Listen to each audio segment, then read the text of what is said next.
जी ठीक।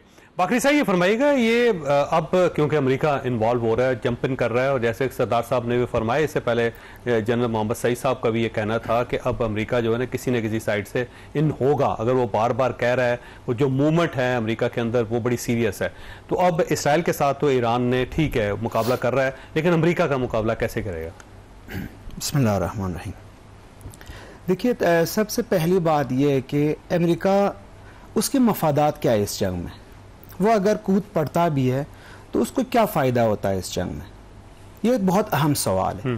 ट्रंप साहब अगर इस जंग में कूद पड़ते हैं तो क्या फुर्दो और नतन्स की जो तनसीबात है उसको ख़त्म करने के बाद वो इस काबिल रहेंगे कि 1.4 मिलियन स्क्वायर किलोमीटर के मुल्क के ऊपर अपने हुकूमत ले आएँ?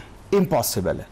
ख़ामेनी साहब की आज ही बयान में सुन रहा था कि ईरान दबाव में न मुज़ाकरात करता है और दबाव में अमन भी नहीं चाहता। यानी अगर आप दबाव की शक्ल में अमन लाना चाहें वो भी नहीं होगा।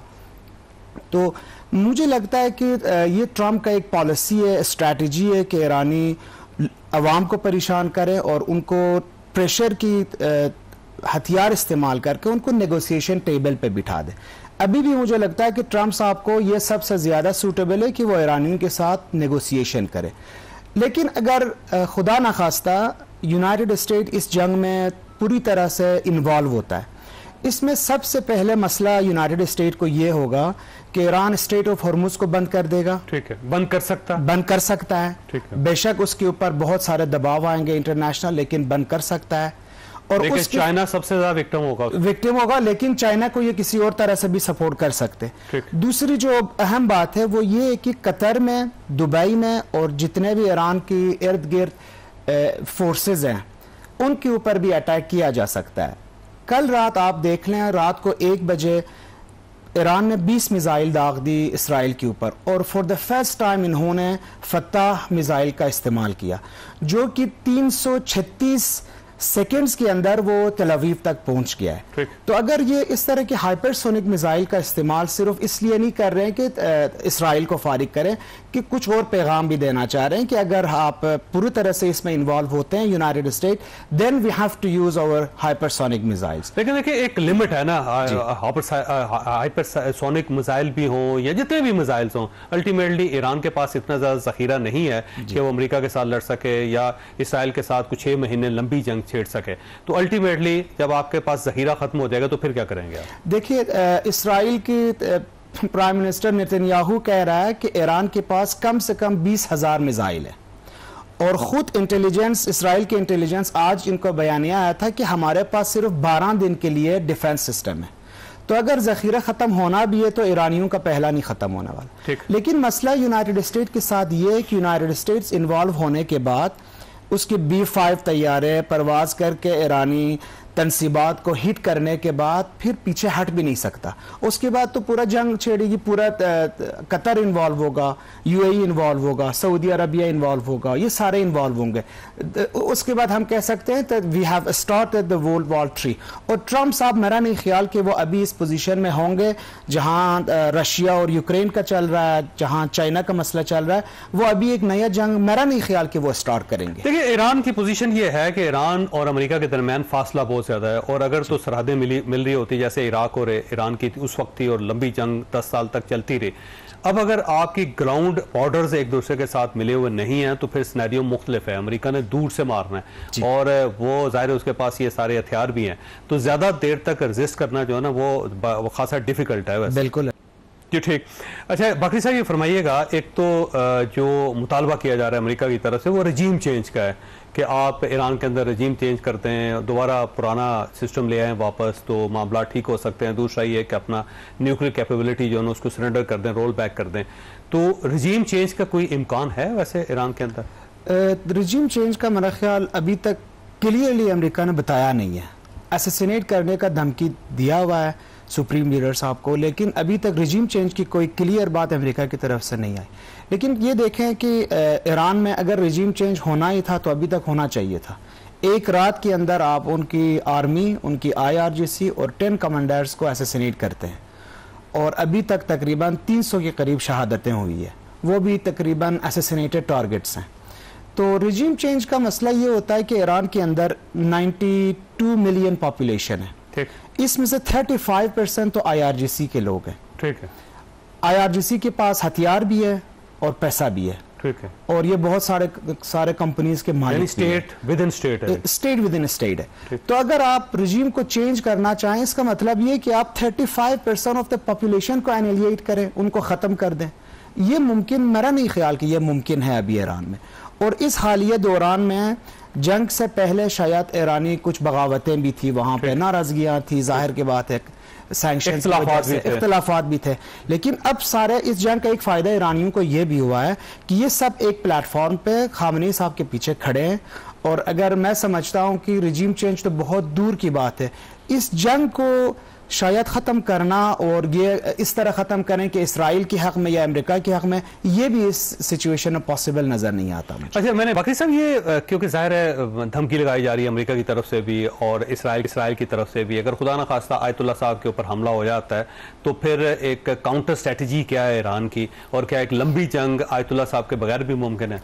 देखिए, ईरान में शायद कल रात भी बात हुई थी आपसे कि अभी इनको हर ऑर्गेनाइजेशन, IRGC, अच्छा, और मिलिट्री के अंदर ये ऑर्डर आ गया कि आप अपने चेन ऑफ कमांड को 10 बंदों तक हमें दे दें नाम। इसका मतलब ये कि हर ऑर्गेनाइजेशन के अंदर वो शहादतें लेने को रेडी है, और वो ये भी सोच रहे हैं कि अगर हमारे 10 लोग शहीद होते हैं तो उसके बाद भी हमारे पास लोग होंगे। खामनेई साहब का मसला ये है कि सबसे पहले ये तो है सुप्रीम लीडर, जाहिर की बात है अगर इनको असैसिनेट किया जाता है तो एक बहुत बड़ा नुकसान होगा। लेकिन ये याद रखें कि ईरान के अंदर एक सिस्टम है, और इस सिस्टम में जिस तरह ईरान का प्रेसिडेंट और फॉरेन मिनिस्टर वो हेलीकॉप्टर क्रैश में फोत हो गए थे, जिस तरह बहुत सारे और भी वाक़यात ईरान में आपको मिलते हैं, ये मुल्क रुकने वाला नहीं है। अगर खामनेई साहब को सबसे पहले तो दुआ ये है कि अल्लाह उनको महफूज रखे, लेकिन अगर असैसिनेट होते भी है तो विद इन 24 आवर्स वो मीटिंग बैठेगी डिफरेंट काउंसिल्स की, और वे सुप्रीम लीडर का नया जो सुप्रीम लीडर है वो इंतखाब ज़रूर होगा। इसमें डिफरेंट वो अजम्पशंस है कि हो सकता है उनके बेटे आ जाएं, हो सकता है कोई और आलिम आ जाएं, लेकिन 5-6 नाम गर्दिश भी कर रहे हैं। लेकिन इसका हरगिज़ मतलब ये नहीं कि अगर असैसिनेट करते हैं तो उसके बाद क्राइसिस हो जाएगा या ये रिजीम चेंज होगा, मुझे नहीं लगता है। अच्छा, ये फरमाइएगा बाकी साहब के ईरानी पाकिस्तान से क्या एक्सपेक्ट कर रहे हैं इस वक्त? पहले ये बता दूं आपको कि मैं तकरीबन पिछले 30 साल से ईरान में रह रहा हूं, और आज तक मैंने ईरानियों में इतनी मोहब्बत पाकिस्तानियों के हवाले से नहीं देखी।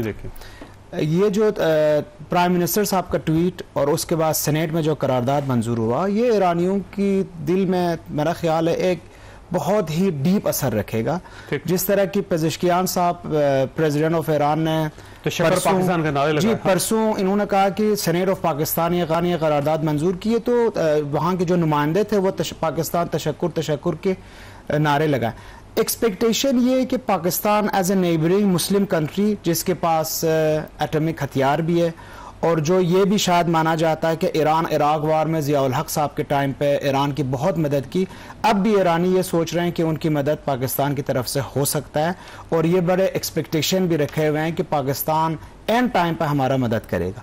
लेकिन रियलिटीज़ को फिर आप बेहतर समझते हैं कि पाकिस्तान की जो रियलिटीज़ है, उसकी जो मजबूरियाँ हैं, यूनाइटेड स्टेट अगर इन्वॉल्व होता है तो फिर पाकिस्तान, जाहिर की बात है एक बयानिए की हद तक तो पाकिस्तान अभी भी बहुत कुछ कर चुका है। लेकिन अगर ग्राउंड रियलिटीज़ को देखा जाए, क्या यह मुमकिन है कि पाकिस्तान प्रैक्टिकली ईरान का मदद करे? फिलहाल देखें, बड़ा मुल्क ही कर सकता है, कोई चाइना कर सकता है, रशिया कर सकता है, अमेरिका तो नहीं करेगा, यूरोप का कोई मुल्क कर सकता है जिसके पास मिसाइल्स हैं, जिसके पास बारूद है, जिसके पास हथियार है, जिसके पास डिफेंस सिस्टम है। पाकिस्तान तो खुद दूसरे मुल्कों से खरीद रहा है, तो इस सिनेरियो में पाकिस्तान से मदद तो नहीं कर सकेगा। नहीं, लेकिन पाकिस्तान से एक एक्सपेक्टेशन ईरानियों के साथ जब बात होती है, ये सुनने में आता है कि अगर हमें लड़ाकू तैयारे मिल जाएं, जिस तरह इंडिया के खिलाफ इन्होंने यूज किया था J-10 और PL-15 का जो इनके पास मिसाइल है, तो चाइना देगा, चाइना से मिलेंगे। जी, वो यही सोच रहे हैं कि शायद पाकिस्तान अगर बीच में आ जाए और इस सूरत हाल में चाइना से वो लेके दे दे। इस तरह की एक्सपेक्टेशंस है, लेकिन ये किस हद तक रियलिटी और किस हद तक ये मुमकिन है ये अलग बात है। लेकिन एक्सपेक्टेशन फिलहाल पाकिस्तान से बहुत ज़्यादा है और ईरानियों, मेरा ख्याल ये है कि ईरानी अब इस सिचुएशन में पाकिस्तान को बहुत बेहतर तरीके से समझ भी रहे हैं और ये बहुत ही डीप और लंबा असर होगा ईरानियों के दिलों पे। देखिए, हर पाकिस्तानी ईरान के लिए दुआगो है और हम सियासी तौर पे, सफारती तौर पे ईरान के साथ हैं और हमारी दुआ भी, हमारी कोशिश भी है कि जंग लंबी ना हो, क्योंकि इसमें हमारा बरादर इस्लामी मुल्क जो है उसको बहुत ज़्यादा नुकसान हो रहा है।